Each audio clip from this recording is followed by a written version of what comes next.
Thanks for joining me.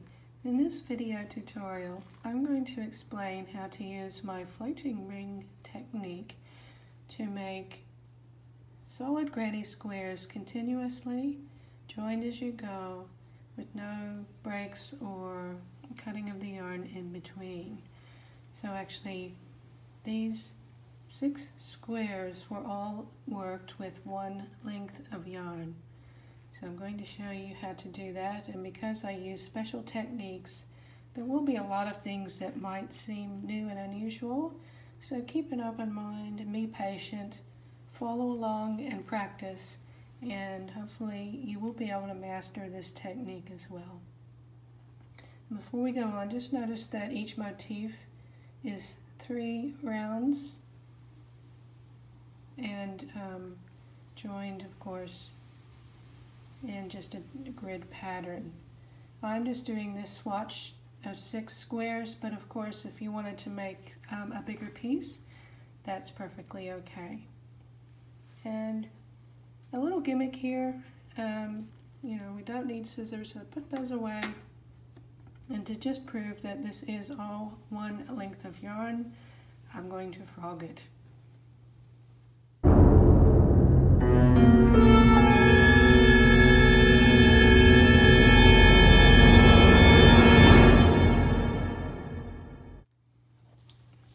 That is what's left of the sample.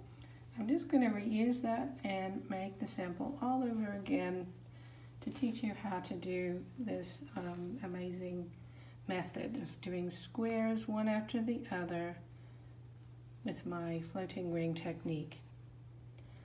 Okay, so to start, at the very beginning, I'm actually not going to put a slip knot on.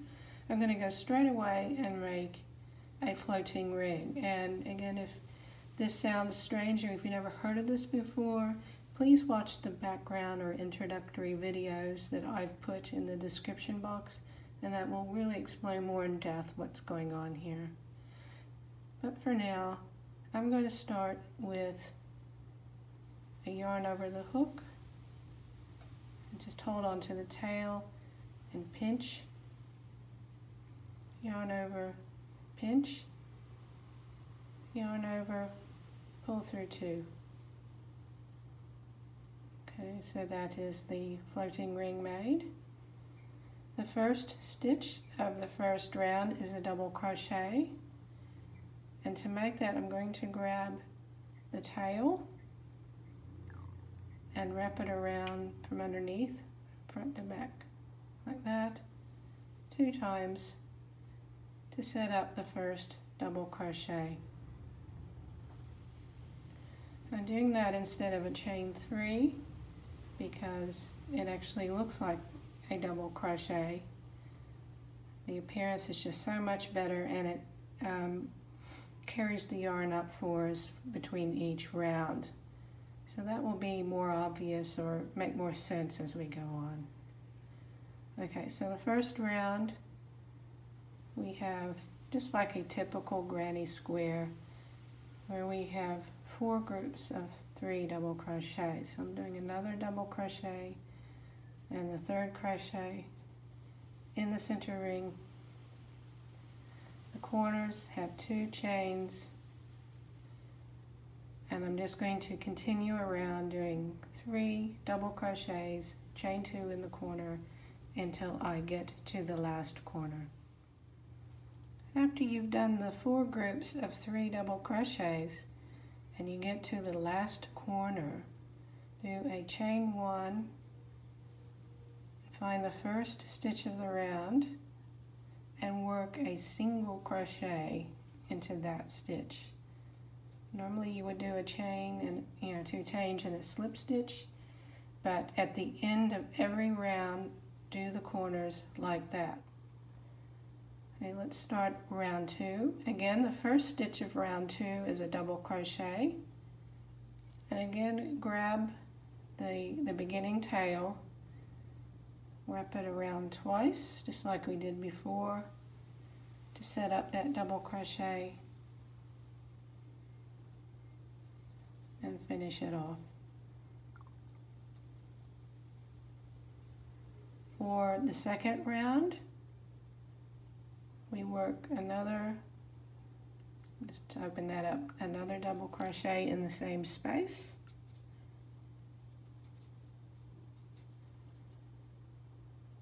We work 1 double crochet in each double crochet below 3 times.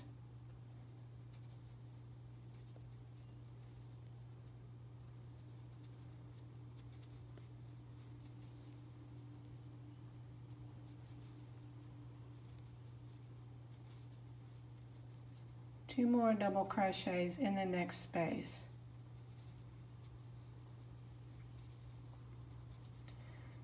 So round 2, you're always going to have these 5 double crochets on each side.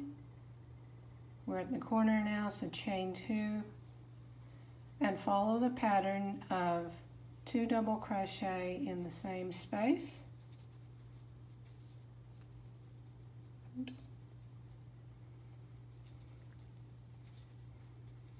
1 double crochet in each stitch 3 times. 1 and 2 double crochets in the next space.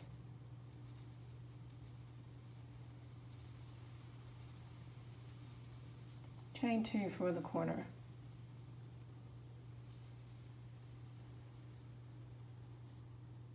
So continue on until you get back to the beginning. We are back at the original corner. Remember to do chain 1 and a single crochet into the first stitch of the round.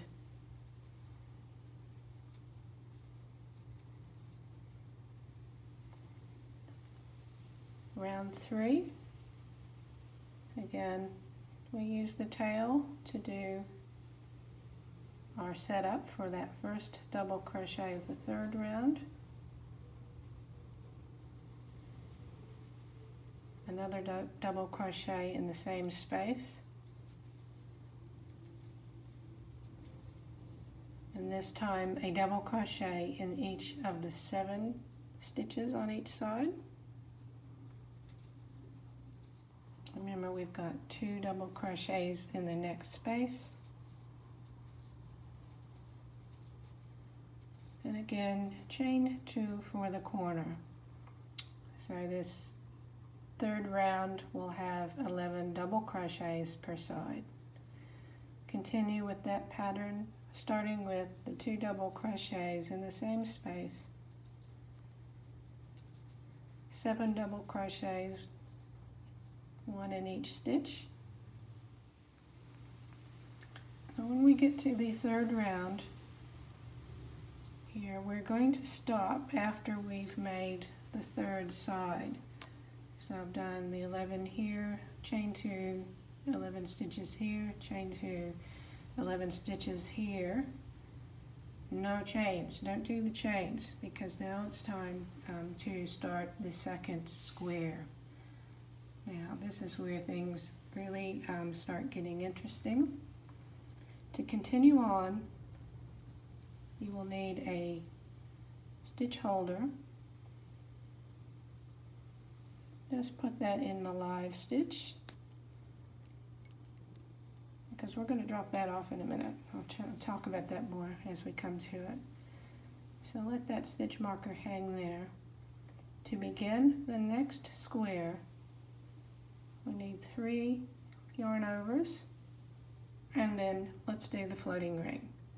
Another yarn over pinch, yarn over pinch, yarn over, go through the 2 pinched loops, and now let's do the first double crochet by doing yarn over, go through 2, yarn over through 2, oops, and that has set us up for that first round. And all this, these extra loops here are supposed to be here at this moment, but as we continue working, they're going to kind of be in the way. So that's why I've asked you to put the stitch marker, because we're going to drop those extra loops off. So just scoot your hook down and let those bottom stitches drop off, and just let everything, that first square, hang. That's going to be perfectly all right as we carry on with the beginning of our next square. So from here on, it's going to be just like we did for the first square, where we do our pattern of groups of 3, chain 2, and again, once you get to the last corner, it's chain 1, single crochet into the first stitch of the round,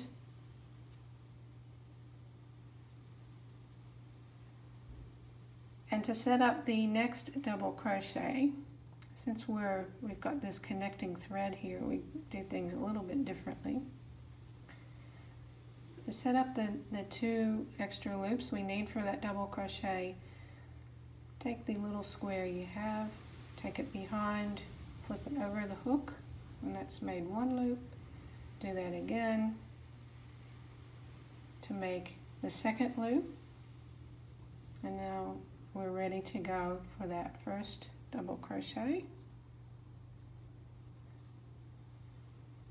And again, this will be familiar. Do the next double crochet in the same space. Again, at the end of the round, chain 1, single crochet into the first stitch.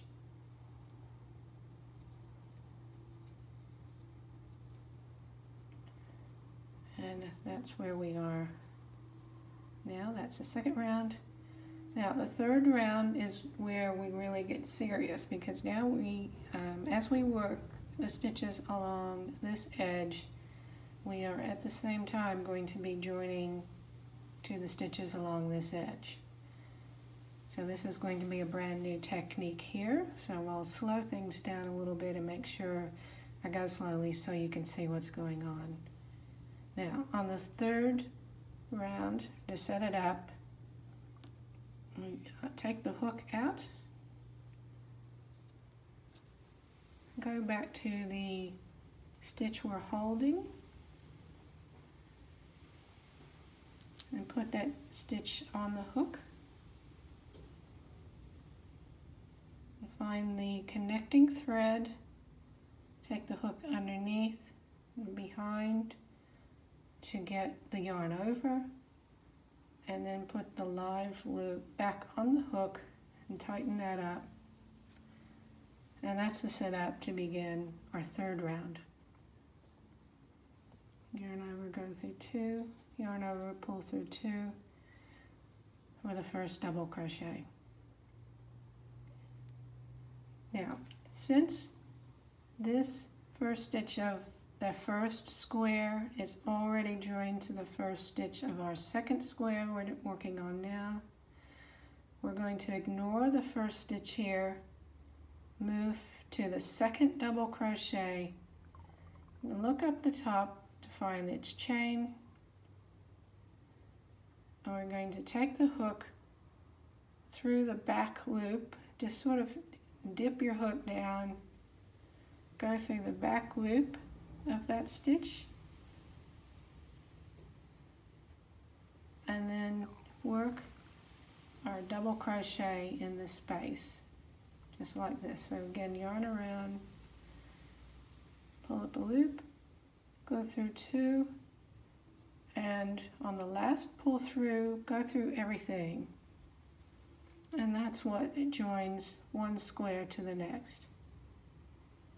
We do that for each stitch, so just move on to the next stitch. Just look for the back loop, and dipping the hook down, grabbing the back loop, and now just think about our next double crochet, which goes into that stitch there. So everything's pretty normal so far, but then remember on that last pull through, go through everything. Oops, snagged it there. There we go.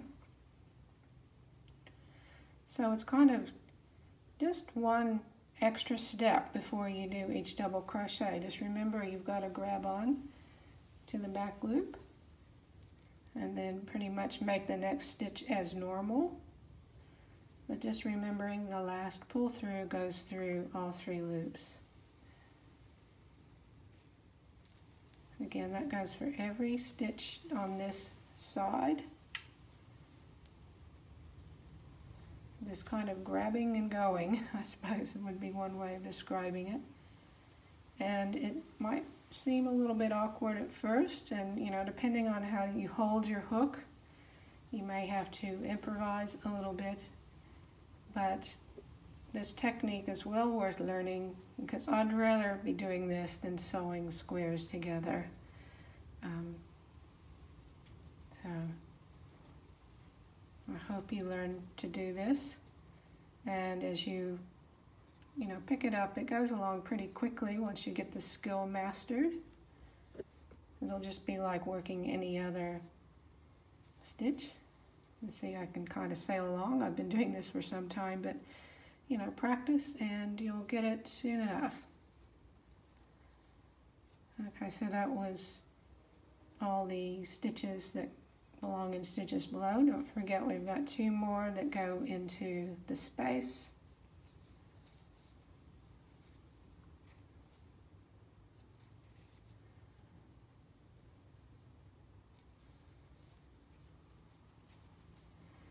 And we also need to think about picking up one of the chains. So the next stitch is a chain. So you might have to kind of pry that apart. And again, you're picking up the chain through the back loop. And since it's a chain stitch, we just pull through. So there we go. We've hooked those 2 sides together and everything corresponds from one side to the next. I'll just flip this sample this way. Okay. So now we just carry on with the next 2 sides. And since we've already done 1 chain that's already joined to the first square, we only need 1 more regular chain and then the 2 double crochets in the space.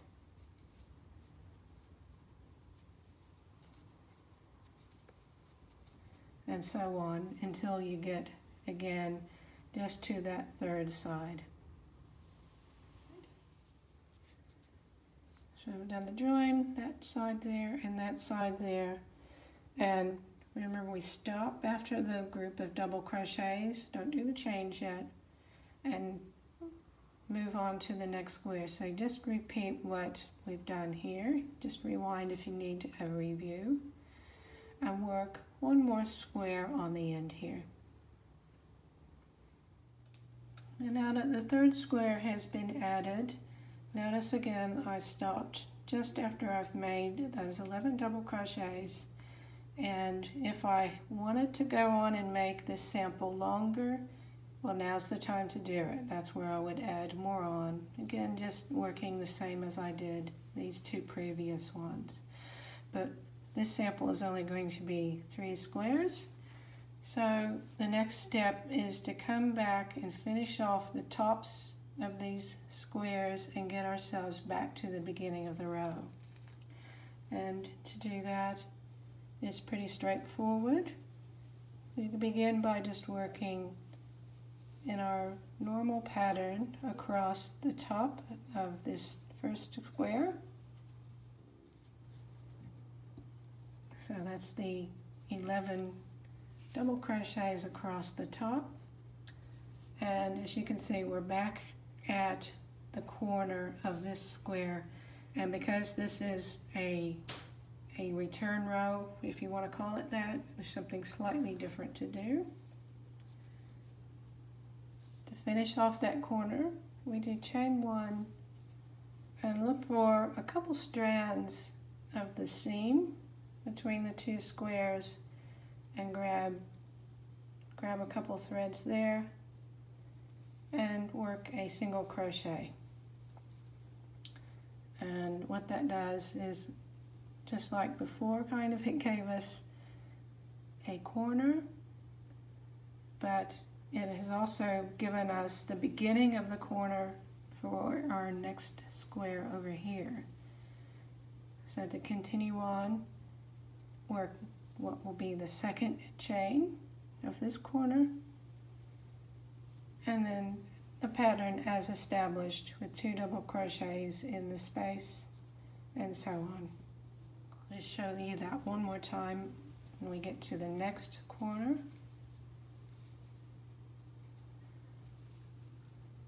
So here we are. Need to finish this corner here. So again, it's chain 1, single crochet and a couple strands between the 2 motifs, chain 1, and continue with the double crochets on this square. And again, I'm going to stop just before the corner on that first square. If this was all I wanted to do in my sample, just to have 3 squares, I could just finish off that corner as I normally would with 2, this time you can do 2 chains and a slip stitch into the first stitch. But we are making another row of squares. So we're going to put one just above here.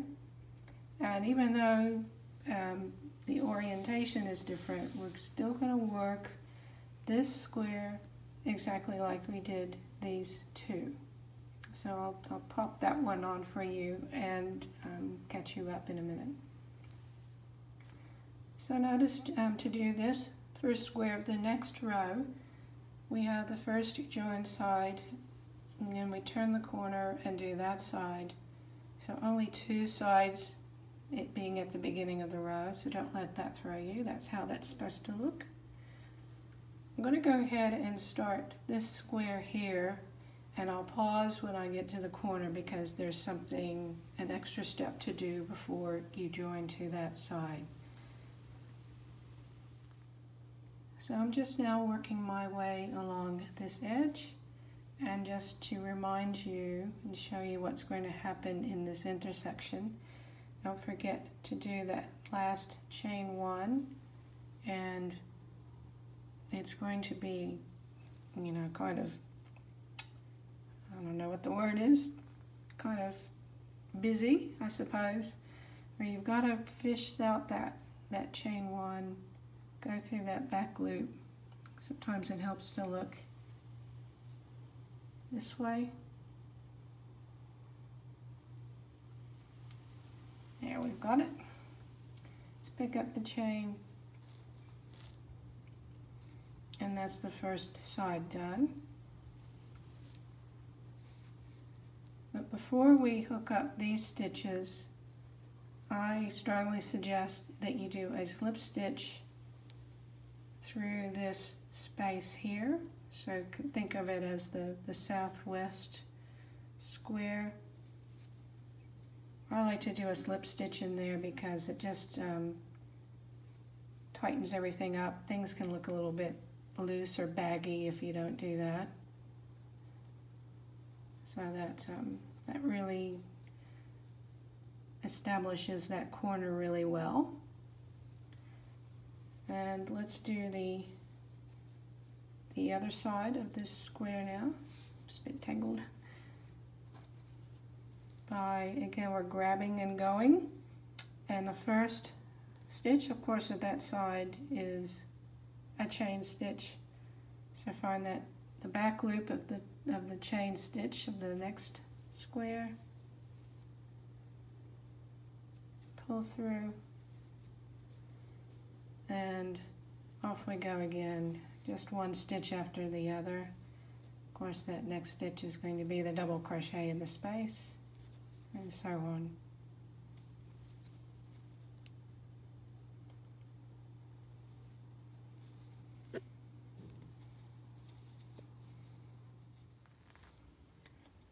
And now that I've finished up the final third side here, add one more here and just work it the same way you've done this one. So just one more here. And with the third square, on. We've come to the end of the row. So again, we've got to work our way back to the beginning before we finish off. So again, just turn the corner with the 2 chains and the 2 double crochets in this space. Double crochets in each stitch, and then the last 2 double crochets in the next space.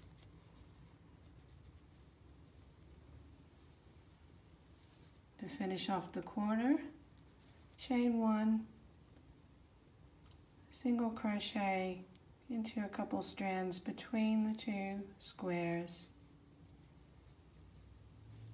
another chain, and repeat the sequence.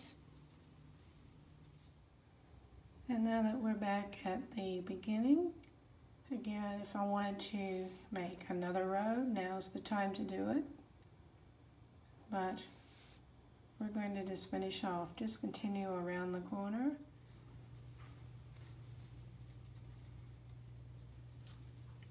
So I've gotten to that very last corner.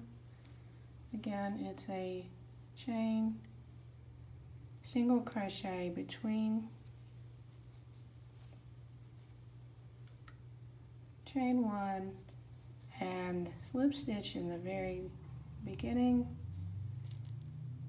We know we've done things right because we're back at the beginning yarn tail, which is something that pretty much always happens with my method. You end where you begin, and here we have it. We're back to normal. We've got our swatch all made again, and I hope I didn't go too fast for some of these techniques. If there's something that you don't understand, please let me know, and I can do either some spot lessons or some other videos to clarify things. I really hope you try this out. You know, it's just such a time saver, and you know, it looks pretty good too. Right, so thanks for watching, and I hope you subscribe and like my video. It helps a lot, and give it a go. Good luck.